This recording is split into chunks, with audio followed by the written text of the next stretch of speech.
The Presonus Audiobox USB 96 is a USB audio interface. I'll be talking specifically about the 25th anniversary edition, which as far as I can tell, the only difference is that this one is all black instead of blue and silver. Let's get the boring stuff out of the way first. 24-bit, 96 kilohertz, 48 volts of phantom power, and it's a 2x2, which means that you have 2 inputs and 2 outputs. And you can usually find it on sale for about $80 US. So what else can you ask for, right? Well, there's some annoying stuff about it, and some of it could be considered false advertisement. So let's get into it. The build quality is really good. The whole thing is made out of metal and it feels really solid. All the connections feel really high quality. It takes a good amount of effort to plug stuff in and to unplug them. That is super clicky. You gotta love that. Even the USB connection feels extra solid. The knobs feel fine, but what I do like about them is that they are not completely smooth. They lock in place.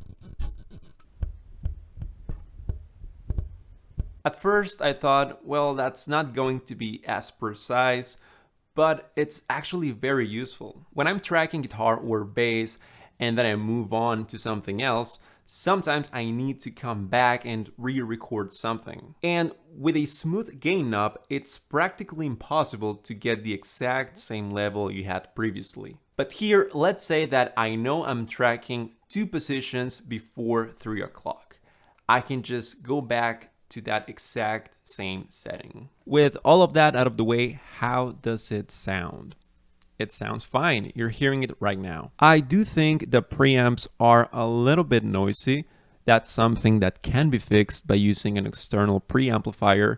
But if you're buying this interface, you probably don't want to also buy an external preamp.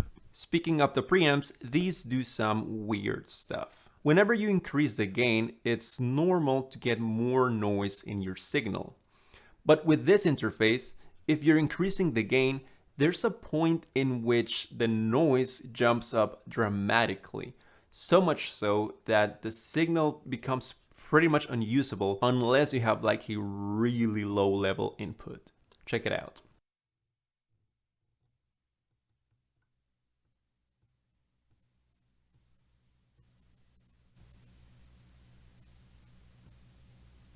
It's very strange. This Shure SM57 needs quite a bit of gain when I'm recording vocals. And I usually go all the way up to where the noise gets a boost and then I go back 1 or 2 steps. As annoying as that is, my least favorite part about this has probably been my experience using it with headphones. When you have your headphones plugged in while you connect the interface to your computer, there's this really loud popping noise that comes out of the headphones. It's really quick, but it's really loud, and so much so that if I'm wearing my headphones when it happens, I get this very uncomfortable tingling feeling in my ear as if somebody just yelled into it. That can't be good, and it makes me worry about my hearing and my headphones. I don't want to blow out the drivers. It happens even when all the knobs are all the way down, with or without the 48 volts turned on. I usually put on my headphones first and then I plug in the interface into the computer, but I've been trying to get used to do it the other way around because I've had that horrible noise go right into my ears several times. There's also an issue with the levels of the audio coming out of the computer and into the interface. If I try to listen to music with it and I have the volume at 100% on my computer so that I can control the level with the headphones knob, the audio will be distorted. Even if I turn it way down. It will sound very quiet, but you can still hear the digital distortion. So the solution is to turn the volume down on the computer and turn it back up on the interface. It's just weird. It happens when I'm recording music in Studio One as well. I have to turn the master way down or the audio will clip inside the interface. If I don't do that, the levels get so loud that it feels like the drivers themselves are distorting physically, And that's terrible for your headphones and even worse for your ears. I can't tell you if the same issue happens with the main outputs because I've only used it with headphones so far. But still, I think those are some important problems. Now let's talk about the instrument inputs. Here's the thing. If you're planning to buy this thing to plug your guitar right into it, don't. Some audio interfaces are able to take in instrument level input, which basically means being able to plug a guitar or a bass into it. Others cannot do that. In that case, you need a DI box to bring the level of the instrument down so that the interface can handle it. The audio box supposedly can take instrument level input. It even says it on the box. Lets you connect your guitar, bass, or keyboard. But in my experience, that's simply not true. I can record my guitar when I'm using the single coil pickups, but not when I'm using the humbuckers. I spend most of my time on the bridge pickup. But for this interface, that's simply too loud. If I'm not picking gently, the signal will get distorted. And keep in mind that this is not an active instrument. There's no batteries in it, and the pickups aren't even that hot. I can't imagine trying to record a Les Paul with this thing. It would probably catch on fire. And you might be thinking, have you thought about bringing the gain down? Well, it happens even when the gain is all the way down.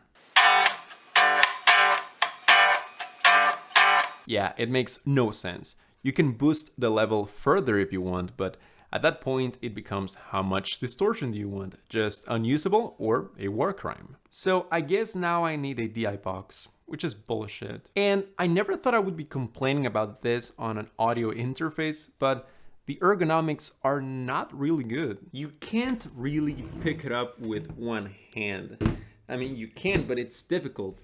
These lines make it way too slippery. And if you look at it like this, you can see that it is way too big to hold it like this. I can do it, but it is difficult. And I don't have small hands, I promise. I guess you could do something like this or like this, but it is a little bit awkward. So really, your only option is to just pick it up with both hands. I know it's weird, but hear me out. I know you're not gonna be holding it while you're using it, but a lot of people look for small interfaces to take with them when they travel. I mean, after all, the website describes it as portable. Or, like in my case, I don't have a dedicated recording space, so I'm constantly moving stuff around. But I digress. I know this is the most stupid first world problem you'll hear all week. Which is ironic because I live in a third world country. The driver is pretty awesome. It might just be okay, but I used to have a Behringer UMC22 and that shit didn't even have a driver. They were just like, here you go, good luck. So coming from that and now seeing universal control, well, it feels like luxury. With my Behringer, I couldn't even have YouTube playing in the background while I was using Reaper without the audio glitching out. But now I can play my guitar through my plugins while I have music playing in my browser. I love it. Also, you can get the latency way down, and the integration with Studio One is great. They work together flawlessly. And that's the main selling point of this thing in my opinion. When you buy this interface, you get a full license of Studio One Artist. That is a $100 digital audio workstation. You heard me right.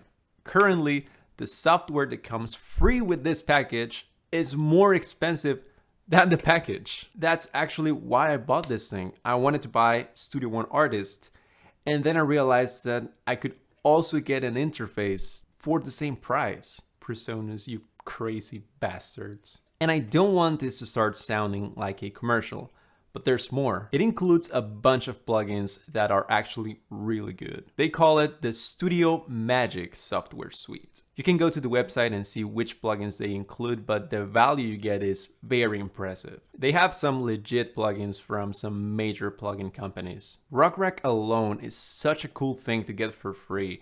It instantly became my go-to guitar amp. I'm planning on making videos about some of those specific plugins, so you know what to do.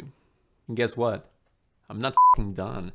I got a free copy of Ableton Live Lite, a whole second DAW. Now, granted, it is a very limited version of Ableton, but you can do a lot of stuff with it. So keeping all of that in mind, I'm very tempted to say that this thing is the ultimate package for anyone who's thinking about starting to make music. You get an interface, a professional DAW, a second DAW, and a bunch of legit plugin effects and instruments. That's literally all you need to start making music. But I can't overlook all the issues that I mentioned before. It is far from perfect. Or you can buy it to get all the software and just use it as a DAC to listen to music. It will sound way better than your crappy laptop sound card. And if I'm allowed to complain about one more thing, is that the rubber feet are included separately inside the box. Why? This is not a rack instrument. It's going to be on a desk. Why do I have to put them on myself? I haven't put them on yet because I'm too lazy for that. If you like this video, please give it a like and consider subscribing. There's free stuff in the description. Join my mailing list. You know what to do. Thank you for watching and I'll see you next time.